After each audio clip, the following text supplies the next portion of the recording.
যারা গল্পপ্রেমী আর যারা থ্রিলার গল্প ভালোবাসেন, আজ এই গল্পটি তাদেরই জন্য। এই গল্পটি তাদের ব্রেন নিয়ে খেলবে। আমরা সবাই কম বেশি সাইকোলজিক্যাল থ্রিলার সিনেমা দেখতে পছন্দ করি। আজকের গল্পটা তার একটা পারফেক্ট উদাহরণ। গল্প শুনতে শুনতে আপনি ভাববেন কোনটা বিশ্বাস করব আর কোনটা করব না, কোনটাই বা আসল সত্য। প্রতিটি মোড়ে একটি করে টুইস্ট। সিনেমাটিতে একটি লোক দরজা খুলতেই দেখে একটি মেয়ে এবং একটি ছেলে শারীরিক মেলামেশা করছে। এটা দেখে সে রেগে যায় এবং তাদের দুজনকে মেরে ফেলে। কেন সে তাদেরকে মেরে ফেলে, তাদের সাথে কি তার সম্পর্ক। আবার অন্যদিকে দেখা যায় দুজন বাচ্চাকে নির্মমভাবে হত্যা করা হয়েছে। এমনই একটি গা হিম করা থ্রিলার সিনেমা লেভেল ক্রস। তো চলুন বন্ধুরা, সিনেমাটি শুরু করা যাক। হাই বন্ধুরা, আমি এলিস তাসনিম তুনা। আমার তাসনিম তুনা ফ্লিক্সের আরেকটি নতুন ভিডিওতে আপনাদের সবাইকে স্বাগতম। আমার চ্যানেলটি নতুন, আপনাদের কাছে আমার রিকোয়েস্ট, প্লিজ আমার চ্যানেলটি সাবস্ক্রাইব করবেন। সিনেমা শুরু হয় এক মরুভূমির মাঝে, যার আশেপাশে বহুদূর পর্যন্ত কেউ নেই। ঠিক এরকম একটি জায়গায় লেভেল ক্রস অর্থাৎ রেল গেট। আর এখানে আসা ট্রেনগুলোকে সবুজ পতাকা দেখায় এখানকার গেটম্যান রঘু তার গাধার সাথে ছোট্ট একটি ঘরে 10 বছর ধরে জীবনযাপন করছে। প্রতিদিনের মতো একটি ট্রেন আসে আর রঘু সেখানে সবুজ পতাকা উড়ায় ধরে। হঠাৎ করে সে লক্ষ্য করে ট্রেন থেকে কেউ একজন পড়ে গেছে। তারপর রঘু সেখানে যায়। সেখানে গিয়ে সে দেখে একটি মেয়ে অজ্ঞান অবস্থায় পড়ে আছে। মেয়েটি জ্ঞান হারার কারণে রঘু তাকে কাঁধে করে তার রুমে নিয়ে যায়। তারপর তাকে বিছানার উপরে শুয়ে দেয়। 10 বছর পর কোনো মানুষকে রঘু দেখে যেন আশ্চর্য হয়ে যায়। মেয়েটিকে দেখে তার মাথায় খারাপ চিন্তা ঘুরতে থাকে। রঘু মেয়েটির সাথে খারাপ কিছু করার চেষ্টা করে আর সে সময় মেয়েটির জ্ঞান ফিরে আসে। মেয়েটির নাম চৈতালি। জ্ঞান ফেরার পর সে রঘুকে দেখে ভয় পেয়ে যায়। রঘু তাকে বলে, আপনি অজ্ঞান অবস্থায় পড়েছিলেন, তাই আমি আপনাকে এখানে নিয়ে এসেছি, আমাকে ভুল বুঝবেন না। তারপর চৈতালি রঘুর কাছে পানি চায়। রঘু তাকে পানি দেওয়ার পরে জিজ্ঞেস করে, আপনি ট্রেন থেকে কেন ঝাঁপ দিয়েছিলেন? চৈতালি বলে, আমি ট্রেন থেকে ঝাঁপ দেইনি, আমি ট্রেনের বেসিনে হাত ধুতে গিয়েছিলাম। তারপর আমি দেখি একজন হাজবেন্ড এবং একজন ওয়াইফ সেখানে ঝগড়া করছে। তারপর কি থেকে যে কি হয়েছে সেটা আমার মনে নেই। তারপর রঘু মেয়েটির জন্য চা বানাতে গেলে মেয়েটি উঠে কোথাও যেতে শুরু করে। রঘু তাকে জিগায়, আপনি কোথায় যাচ্ছেন? এখানে বসুন। চৈতালি বলে, ট্রেনের ভিতরে আমার হাজবেন্ড ছিল, যে করেই হোক আমাকে ট্রেনটি ধরতে হবে, আমার হাজবেন্ডকে খুঁজে বের করতে হবে। রঘু বলে, এখান থেকে ট্রেন খুঁজে পাওয়ার কোনো উপায় নেই। চৈতালি বলে, আমি হেঁটে যাব।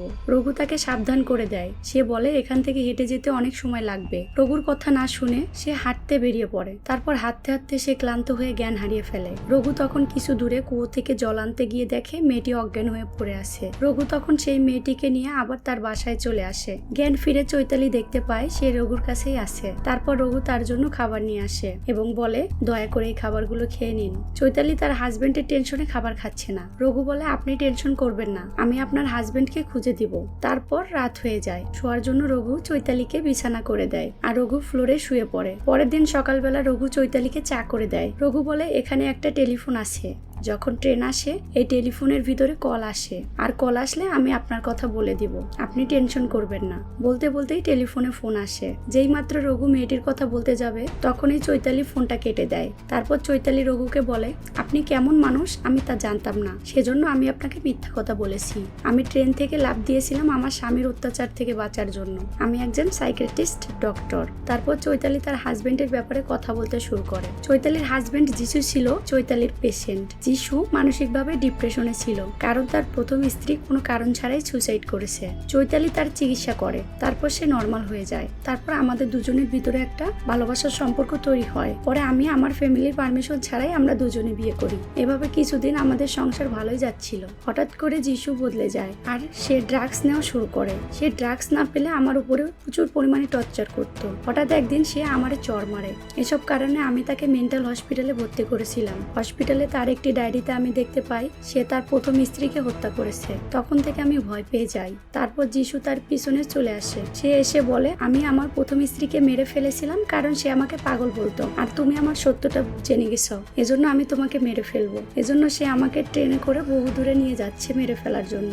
আর এটা জানার পর আমি ট্রেন থেকে ঝাঁপ দেই বাঁচার জন্য। সব কথা শুনে চৈতালির উপর রঘুর দয়া হয়। তারপর চৈতালি গোসল করতে যায়। রঘু চৈতালির গোসল করা উকি ঝুঁকি দিয়ে দেখতে থাকে। তারপর চৈতালি রঘুর কাছ থেকে কাপড় চায়। রঘু তখন তার নিজের প্যান্ট শার্ট তাকে পরতে দেয়। আবার সে চৈতালির দিকে তাকায়। সে দেখতে পায় চৈতালির পিঠে একটা কাটা দাগ। চৈতালি রুমে এসে রঘু বলে, আপনি এখানে কতদিন ধরে আছেন আর আপনার পরিবারে কে কে আছে? রঘু বলে, আমি এখানে 8-10 বছর ধরে আছি, আমার মনে নেই, আমার পরিবারে কেউ নেই। তারপর রঘু বলে, এখানে একটি মলম আছে, আপনি আপনার ক্ষত স্থানে লাগিয়ে নিন। কিন্তু চৈতালি দেখতে পায় সে মলমটির মেয়াদ আরো আগেই শেষ হয়ে গেছে। রঘু তখন বলে, এই মলমটি এখনো কাজ করে। চৈতালি নিজে একজন ডক্টর, তাই সে এই ডেট এক্সপায়ার মলম কিভাবে শরীরে লাগাবে। সে রঘুর কাছ থেকে হলুদ চায়। চৈতালি রঘুকে জিজ্ঞেস করে, আপনি কি বিয়ে করেছেন? রঘু বলে, আমার মায়ের অনেক ইচ্ছা ছিল আমাকে বিয়ে করাবে, কিন্তু তার ইচ্ছেটা পূরণ হয়নি, আর এজন্য আমাকে এখানে থাকতে হয়। কিন্তু এখন হয়তোবা আমাকে এখানে একা থাকতে হবে না। চৈতালি বলে, বিয়ে না করে আপনি ভালোই করেছেন।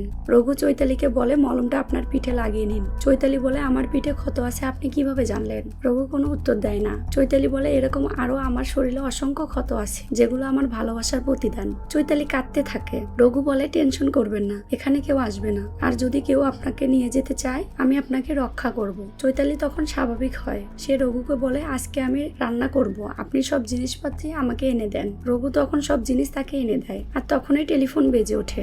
10 বছর পর আজকে রঘু ট্রেন আসার কথা ভুলে গেছে। তারপর রঘু তাড়াহুড়া করে ইউনিফর্ম পরে পতাকা হাতে নিয়ে রেল স্টেশনে যায়। রান্না শেষে চৈতালি রুম গুছাতে শুরু করে। চৈতালি যখন রুম গুছাচ্ছিল তখন তার হাত থেকে একটা ছোট বক্স পড়ে যায়, আর সেই বক্সের ভিতরে ছোট ছোট নিউজ পেপারের টুকরো ছিল। আর সেই নিউজ পেপারে লেখা ছিল, একজন পরিবারের 4 জনকে খুন করা হয়েছে। এখানে আরো লেখা ছিল যে 4 জনকে এমন ভাবে খুন করা হয়েছে যে তাদের মাথা থেতলে দেওয়া হয়েছে। তাদের 4 জনের কাউকেই চেনা যাচ্ছে না। এটা দেখে চৈতালি অনেক ভয় পেয়ে যায়। সে ভাবতে থাকে মনে হয় এটা রঘুর কাজ। তারপর সে সেখানে আরেকটি আইডি কার্ড খুঁজে পায়। আইডি কার্ডের নাম লেখা রঘু, কিন্তু রঘুর ছবির সাথে আইডি কার্ডের কোনো মিল নেই। এটা দেখে সে আরো বেশি ভয় পেয়ে যায়। চৈতালি ভাবে, একজন সাইকোর হাত থেকে বেঁচে আরেকজন সাইকোর কাছে এসে পড়লাম। চৈতালি তাড়াহুড়া করে সেগুলো গুছিয়ে রাখে। তখনই রঘু রুমে ঢুকে পড়ে। রঘু দেখে চৈতালি ভয় পেয়েছে। রঘু দেখতে পায় তার আইডি কার্ডটি নিচে পড়ে আছে। তারপর রঘু চৈতালিকে তার জীবনের কাহিনী বলতে শুরু করে। রঘুর মায়ের কথা মতো সে বিয়ে করে। তারপর আমাদের দুজনের বিয়ে হয়ে যায়। ভালোই চলছিল আমাদের সংসার। তারপর হঠাৎ করে আমার মা মারা যায়। তখন আমি ভেঙে পড়ি, কিন্তু আমার স্ত্রী তখন আমার পাশে ছিল।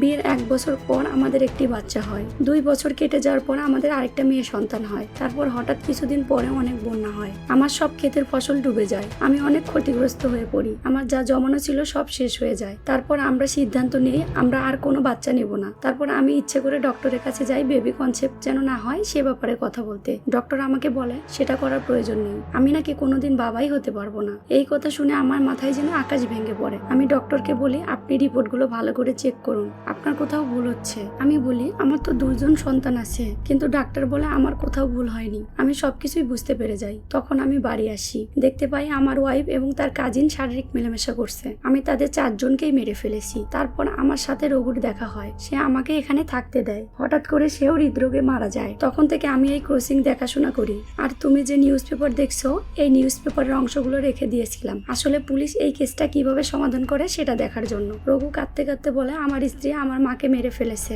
যাতে সে তার কাজিনের সাথে ভালোভাবে মেলামেশা করতে পারে। রঘু সেখানে কাঁদতে থাকে। রঘু কাঁদতে কাঁদতে বলে, আমার জায়গায় অন্য কেউ থাকলে এই কাজই করতো। চৈতালি তার মাথা কাঁধের উপরে নিয়ে সান্ত্বনা দিতে থাকে। তখনই চৈতালি দেখে তরকারি পুড়ে যাচ্ছে। সে তরকারিতে পানি দিতে গেলে দেখে কলসে পানি নেই। রঘু পানি নিয়ে যেতে চাইলে চৈতালি বলে, তোমার যাওয়া লাগবে না, আমি যাচ্ছি। চৈতালি পানি আনতে যায়। রঘু ঘরের ভিতরে এসে শুয়ে পড়ে। তখনই রঘু কারো আসার শব্দ শুনতে পায়। সে ভাবে চৈতালি তো মাত্র গেল, তাহলে কে আসলো? তখন সে যিশুকে দেখতে পায়। যিশু রঘুকে জিগায়, এখানে কেউ এসেছিল? রঘু বলে, না, এখানে কেউ আসেনি। যিশু রঘুকে বারবার জিগায়। রঘু বারবার মিথ্যা কথা বলে। তখন রঘুর কথা বিশ্বাস না করে ঘরের ভিতরে যেতে চায়। তখন রঘু বলে, এখানে কোনো মহিলা আসেনি। যিশু তখন বুঝতে পারে চৈতালি এখানে এসেছে, কারণ সে তো কোনো পুরুষ বা মহিলা কারো কথাই বলেনি। রঘু যিশুকে সেখান থেকে জোর করে বের করে দিতে চায়, আর এজন্য তাদের 2 জনের ভিতরে মারামারি লেগে যায়। যিশু বলে, আসলে আমি আমার স্ত্রীকে চিকিৎসার জন্য নিয়ে যাচ্ছিলাম। ও অসুস্থ, ও মানসিকভাবে অসুস্থ। ও নিজের ভিতরে অন্য একটা গল্প বানানো শুরু করে। বাইরে থেকে বোঝা যায় না সে এক ধরনের সাইকো। ও যখনই আশেপাশে কাউকে শত্রু মনে করে তখনই সে পাগল হয়ে যায়। যিশু বলে, আমি একজন ডক্টর। এটা শুনে রঘু অবাক হয়ে যায়। চৈতালি একজন মানসিক রোগী, আর আমি তার চিকিৎসা করি। আমার চিকিৎসাতেই সে ভালো হয়ে যায়। তারপর তারা 2 জন বিয়ে করে। বিয়ের পর তার আবার সমস্যার সৃষ্টি হয়। তখন তাকে কোনোভাবেই কন্ট্রোল করা যাচ্ছিল না। আর তখন আমি ডক্টরের পরামর্শে তাকে মেন্টাল হসপিটালে অ্যাডমিট করি। সেখানে কিছুদিন থাকার পর হসপিটালে যে নার্স থাকে তাকে খুন করে সে পালিয়ে আসে। এখন আমি তাকে ট্রিটমেন্টে ট্রিটমেন্টের জন্য অন্য কোথাও নিয়ে যাচ্ছি, কিন্তু মাঝ রাস্তায় সে ট্রেন থেকে ঝাঁপিয়ে পড়ে। এই কথাগুলো শুনে রঘু অবাক হয়ে যায়, সে কোনটা বিশ্বাস করবে। তারপর যিশু রুমে আসে, এসে দেখে তার স্ত্রীর জামা কাপড় পরে আছে। তারপর রেগে গিয়ে রঘুকে মারতে থাকে। রঘু বড় একটি রড দিয়ে যিশুর পায়ে মারে। তখনই যিশু শিখা বলে চিৎকার দিয়ে ওঠে। রঘু বলে, কি নাম বললেন? যিশু বলে, কেন, কি নাম বলেছে ও? রঘু বলে, চৈতালি। যিশু বলে, ও যে ডক্টরকে মেরেছে তার নাম ছিল চৈতালি। রঘু ভাবতে থাকে কি হচ্ছে তার সাথে, রঘু কাকে বিশ্বাস করবে। তারপর রঘু চৈতালির কাছে যায় এবং চৈতালিকে জিজ্ঞেস করে, শিখা নাম তোমার? চৈতালি বলে, আমার হাজবেন্ড চলে এসেছে। রঘু বলে, হ্যাঁ, আর তোমার ব্যাপারে আমাকে সবকিছু বলে দিয়েছে। চৈতালি বলে, আমি শিখা নই, শিখা হচ্ছে তার স্ত্রীর নাম, আর যিশু আমাকে শিখা ভাবে, ও একটা পাগল। রঘু চৈতালিকে জানায় কাউকেই বিশ্বাস করে না সে। চৈতালি তখন রঘুকে বলে, আমি সত্যি কথা বলছি। যিশু চৈতালিকে নিয়ে চলে যেতে থাকে। যিশু রঘুকে কিছু টাকা দিতে চায়, তাকে বলে, এই টাকাগুলো রাখো, কিন্তু রঘু সেগুলো নেয় না। রঘু বলে, স্যার, আমি জানি আপনি চৈতালিকে মেরে ফেলবেন, ওকে এখানে রেখে যান, আমি আর চৈতালি আপনাকে কোনোদিন ডিস্টার্ব করবো না। যিশু বলে, আরে তুমি আমার কথা বুঝতে পারছো না। ঠিক তখনই চৈতালি তার মাথায় আঘাত করে। তখন যিশু মাটিতে পড়ে যায়। চৈতালি কাঁদতে থাকে। রঘু চৈতালিকে শান্ত করে আর দেখে তখন যিশু বেঁচে আছে। রঘু তখন রড দিয়ে যিশুকে পুরোপুরি মেরে ফেলে। চৈতালি তখন ঘরের পিছনে যায় কিছু একটা আনতে, কারণ যিশুকে মাটি দিতে হবে। আর রঘু যিশুর মানিব্যাগ থেকে টাকাগুলো নিতে যায়, আর টাকার সাথে সে একটি কাগজ দেখতে পায়। সেটিতে ডক্টরের নাম ছিল যিশু আর পেশেন্টের নাম ছিল শিখা। এটি একটি মেন্টাল হসপিটালের। এটি দেখে রঘু বুঝতে পারে যিশু সত্যি কথা বলেছিল, সে একজন ভালো মানুষকে মেরে ফেললো। তখন পিছন দিকে ফিরে চৈতালিকে দেখে, ডাক দেয়, চৈতালি। চৈতালি বলে, আমি চৈতালি না, আমি শিখা। তারপর শিখা রঘুকে আঘাত করে। রঘু এই হামলা থেকে বেঁচে যায়। তারপর সে শিখাকেও মেরে ফেলে। তারপর রঘু আবার আগের মতো গেটম্যানের কাজ করে। এবার তার ইউনিফর্মে 7টি মেডেল ছিল। তারপর রাতের বেলা রঘু আগুন জ্বালিয়ে সব পুরনো কাগজ পুড়ে ফেলে। তারপর একটি কাগজে লেখা ছিল, প্রেমিকার সপরিবারকে হত্যা। এতে বোঝা যায় রঘু চৈতালিকে যেসব কাহিনী বলেছে তার সবই মিথ্যা। সে তার স্ত্রীকে মারেনি। রঘু যে মেয়েটিকে ভালোবেসেছিল সে মেয়েটি তাকে ধোকা দিয়ে অন্য একটি বড়লোকের ছেলেকে বিয়ে করে, আর সেজন্য রঘু তাদের পরিবারকে হত্যা করেছে। রঘু মিডেল অর্থাৎ কয়েন ঝুলানোর কারণ হচ্ছে 4টি তার গার্লফ্রেন্ড সহ 4 জন, একটি আসল রঘুকে হত্যা, অন্য 2টি চৈতালি আর যিশুকে, মোট 7টা মেডেল। রঘু বলে, এখানে যে আসে সে আর কখনো ফেরত যায় না। আর এখানেই সিনেমাটি শেষ হয়ে যায়। সিনেমাটি কেমন লাগলো প্লিজ কমেন্টসে জানাবেন, আর ভালো লাগলে প্লিজ আমার চ্যানেলটি সাবস্ক্রাইব করবেন। ধন্যবাদ সবাইকে।